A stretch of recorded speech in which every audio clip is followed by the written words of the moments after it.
Hey guys, so I'll never forget the, so sorry for everybody watching, my bad. I'm Nick Howell, I'm the tech evangelist here at Cohesity, and I know a lot of you guys, a lot of friends and stuff like that, so hi to everybody watching at home.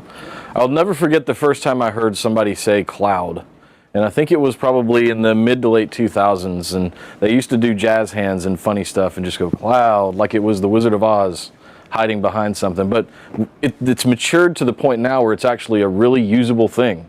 And we can really take some advantage of it. So I wanted to talk to you today about what we're looking at doing here at Cohesity. In addition to all of the stuff that you've heard about so far, above and beyond all of that Travis just walked us through. And we're going to go back to the UI here shortly once I'm done to show you guys how this stuff is integrated. Three main use cases here. Long-term archival. So we see this as a progressionary step potentially to replace tape for people that are kind of tired of doing it. Maybe as a tertiary tier, long-term archival tier, beyond replication, right? Second here is automated tiering in the sense that, well, we've got SSD and we've got spinning media in the chassis, but what if we want to take it one step further? What if we have data that's really, really cold, aged out really, really long, and it just never gets accessed, but maybe it's not good for a long-term archival? What if we could extend the cluster to maybe grow it beyond what you have available in resources? And lastly, we're going to talk about some remote replication of how to maybe instead of leveraging another cluster to replicate, let's replicate data to the cloud that way. Today we have support built in for Amazon, Microsoft, Google, and even with our S3 protocol, we can talk via OpenStack Swift and other various S3 protocols. Anything that's S3 compliant, we can communicate there. So first, let's talk archival. One of the big things that comes in with archival is encryption, and I tried to highlight that here in the slide. All the different points, right? Everything in this in our system is pretty much policy-driven when it comes down to things like data protection, all of the pieces of data protection, and it's all driven by a central policy manager that has different points where policies are applied. That can include encryption, RPO, RTO, all of those settings. If you want to put any SLAs on it, or et cetera. So the encryption is going to be driven by the policy, regardless or depending on where you're going to move it. So if that's off to another Cohesity box, inter-cluster replication, we can certainly apply a policy there. You won't really need it if you're already doing encryption on the box. That's going to be native. But if, let's say, you're taking it off to the cloud, we're going to encrypt that in flight and cover that there, and we're going to encrypt it at rest once it gets to its destination. And of course, the tape, all of this stuff driven by policies. So this is kind of the overarching view of what we think of as a long-term archival when it comes down to just doing data protection and extending that ability to do data protection there. We have a name for this that we call cloud tier. And this is something new that we're kind of introducing now where we keep track of the age of data and we can age out a separate very cold tier of data off to the cloud. And the story that I like to usually tell here is that let's pretend that you operate on a very tight budget, that you get refreshes annually, but 6 or 8 months into the year, you have absolutely filled up your box, and you can't go to the kitty and get another box to extend your capacity out. Well, what you can do is you can go rent some space in the cloud, run a few volumes out there, and hook us up, right? What we'll do is we'll begin to analyze all of your data, or take the data that's been very cold, and not used, so what's the word I want to use? Not touched for a very long time, and move that, actually shuffle that off. So it's not a replication, it's not a copy. We're actually extending the ability or your storage capacity out to a cloud tier. Right? Again, all of this is very policy driven and very tunable. You can determine what that age is that data will extend out. And this also gives us the ability to really absorb these big capacity bursts. So if you have things like legal holds or anything like that where you have to store 100 terabytes at one time, but it's not changed data, it's not going to change, et cetera, well, maybe this is an option for you to continue to extend the usability of the cluster. And last, we're going to talk about Cohesity running in the cloud. Right? This is the ability to do replication across from the box to native instances of Cohesity running as EC2 instances within AWS and others coming soon. This gives us the ability to maybe instead of doing the long-term archival, now we can do native replication between instances of Cohesity that are living in the cloud. Right? The other beauty of this is it gives us an active failover, the ability to maybe fail over to that replica copy that's living in the cloud, and now we can spin up compute instances on top of that to do any kind of test and dev scenarios. Maybe in a disaster recovery situation, you would need something like that. Smoking hole scenario, you could take advantage of these resources. All right. Any questions about any of that stuff so far? It seems a little, seems like a little bit of an overkill, replicating a lot of data to the cloud in order to run workload against it, when really what you need is a solution that puts a cache copy, or at least a cache copy of the data that's active in the cloud, so you only pay for what you actually want to access. That's a good point. And then you're not having to move loads of stuff back and forth in order to get that feature. So are you referring to the cloud tier or the replication scenario? I'm talking about what you've just said, where you're saying you just use the example of running analytics against a copy of the data sitting in the cloud. Okay. So if you already have a replica copy up there, it wouldn't cost you any more. So if you're already doing if you've got a copy up there, yeah, absolutely, I agree with that. But, so that's where we see it's a +1 in a sense. So if you're already doing the native replication, you've already got it up there, it gives you the ability to then add on and spin up additional EC2 instances on top of that data. Yeah, I'd agree with that, but I just think you wouldn't move it there just to do that, because it would cost you a lot of money to move it in.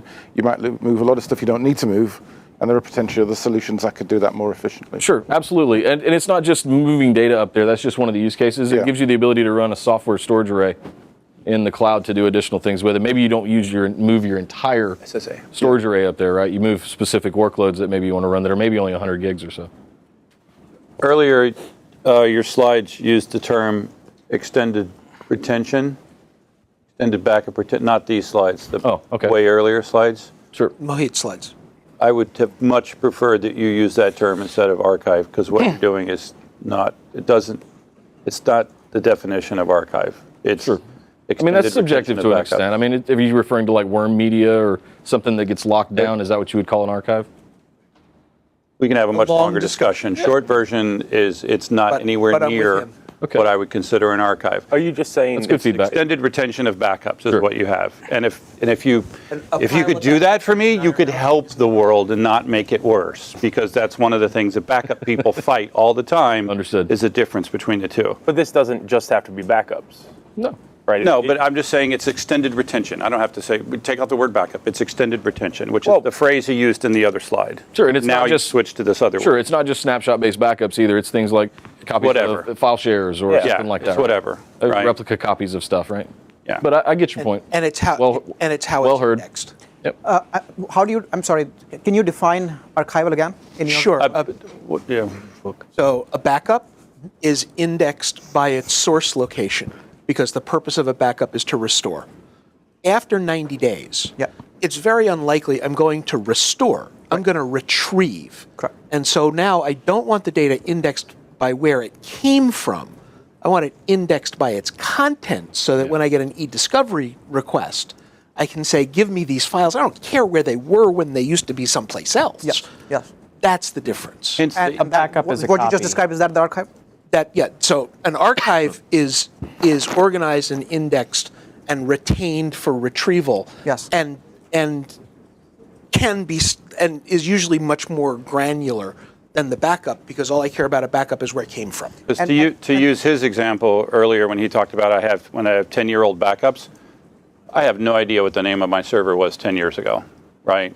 So I need to not need that information. Is that archival? Yeah. That's exactly what we do in the cloud.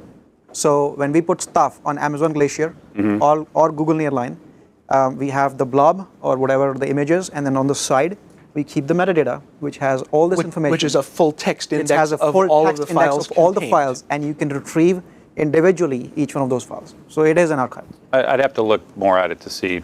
It's getting close. Yeah. Cool. Good answer. So I'm going to hand it back over to Travis, and we'll kind of have a fun conversation about what he's going to show, but kind of want to do exactly the same thing. Travis, take the wheel and show these guys exactly what we were talking about. Travis, take the wheel. You could do a song about that. Maybe a country song. Maybe country song, There you go. something religious connotation. Yeah, no, it's all good. Ask for everything. All right, guys, so let's walk through a couple of things, and really, you'll note on this that it's just as easy to set up as anything else in the infrastructure. It's really, really a very, very straightforward interface. So as far as setting up anything, whether I'm doing a replica copy or just an external copy, all I'm doing is adding an external target to the system itself. Now, external target to us could be cloud. External target for us could be tape. You've got options, right? So I've got one set up here, but for me to add an external target, it's again the same thing. I give it a name. I tell it what I want the purpose to be, whether I want it to be for that long-term archive or whether I just want it to be for cloud tier, where I'm spilling data kind of back and forth on a more dynamic basis. I can choose where I want that data to go. So, is it, Google? Do I want this to go to AWS? Do I want this to be, standard S3 interfaces? I've got the ability to set all of this up and kind of how I'm defining that data sets. So really, really slick stuff as far as how I set this up. And it's really just one page on the setup. All I need to do is give it the information and plug it in. Yeah, you see at the bottom here, it's almost definable per a target. You can determine whether you want it to be encrypted or whether you want it to be compressed or both or none, right? So that's one of the things I really like is the ability to kind of tune those knobs the way you want by what your target is going to be at the end of the day. Also, I like the fact that it defaults to encryption on here, so yay. Defaults to what? Encryption on. Anytime you're sending data external to the device, we think that security is a very important thing there, so it is tunable. And then again, say I get this all set up, I want to now add this into an existing policy that I've got. I can go back to my policy manager, go to my policy itself, choose what I want. So let's see here, I was on the TM Windows one, and we'll use engineering for this one. I'll edit the policy, and again, the policy editor is exactly the same. It's an SLA, right? So we showed you this before. You determine what you want to keep, what intervals you want to keep, but then the next step in that is replication and archive. So if I'm sending this to another Cohesity box, that's an option, or I can simply add an archive schedule going to my external target. And whether I want that to be, every hour, whether I want that to be just my monthly copies, I can set that purely at the SLA level, set that, hit continue, save changes, update policy. Now for me to go back to my policies, you can see now I've got this little cloud right next to it. So I now know that that data is protected locally as well as in the cloud. And you'll note we also have one for remote replication too. So we've got the ability to kind of leverage all of these inside the same interface. So if I buy cloud 2 years from now because I'm going away from something else, I don't need to change all of my jobs and everything else. I can simply go to the policy and everything that's associated with that will take on this policy going forward, making it very easy for me to make those changes and not have to set it up from scratch with that policy all set up and have that be set in perpetuity. Questions, comments, feedback? Good stuff? In the parlance, what's the difference between the archive and cloud tier? Sure. So archive is going to be based off of more of a backup sort of use case, at least in this particular aspect. Cloud spill or cloud tier that we have is actually based on file services.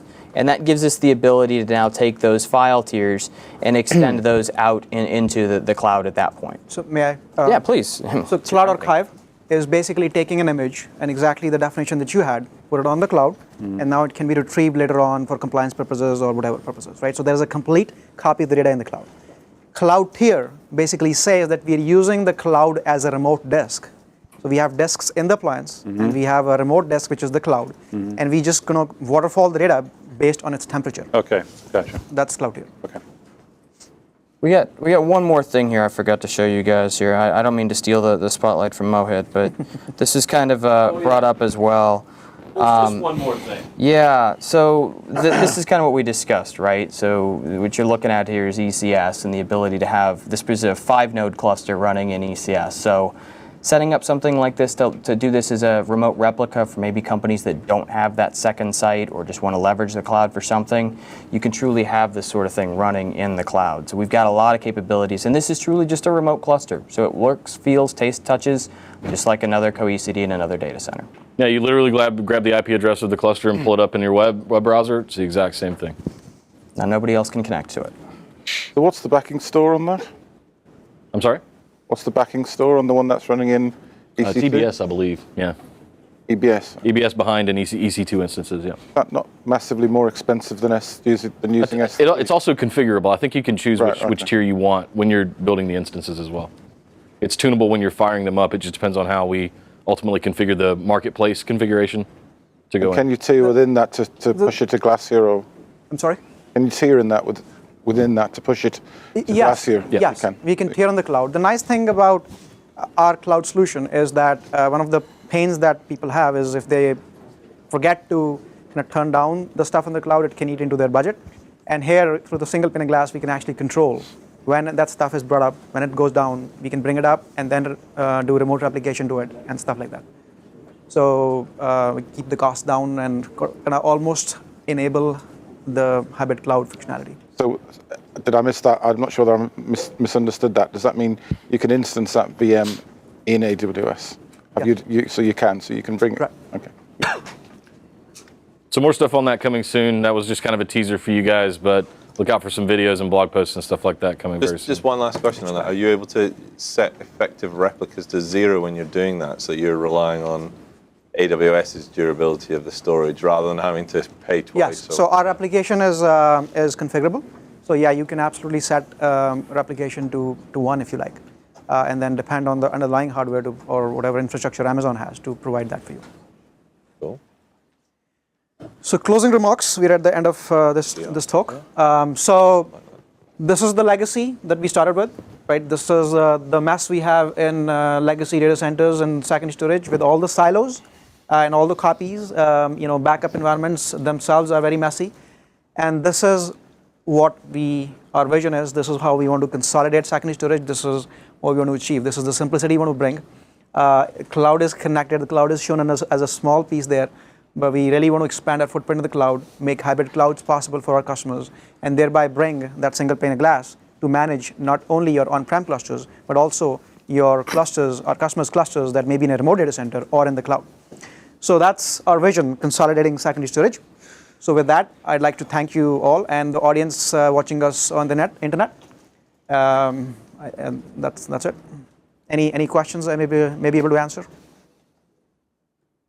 Regarding the pure integration for primary storage, what all new functions will be expected? So stay tuned for that, but I talked about that a little bit in the middle of the talk. Expect some snapshot integration, expect some closer integration in the UI. Okay. Expect maybe some DevOps workflows going, which DevOps basically needs primary storage. We run production on the primary storage and run test and dev on us, stuff like that. Okay, and when is it expected? Timelines are, that's our roadmap is a couple of months, let's see. And then you should see definitely stuff in the next 3 to 4 months. Okay, thanks. Yeah.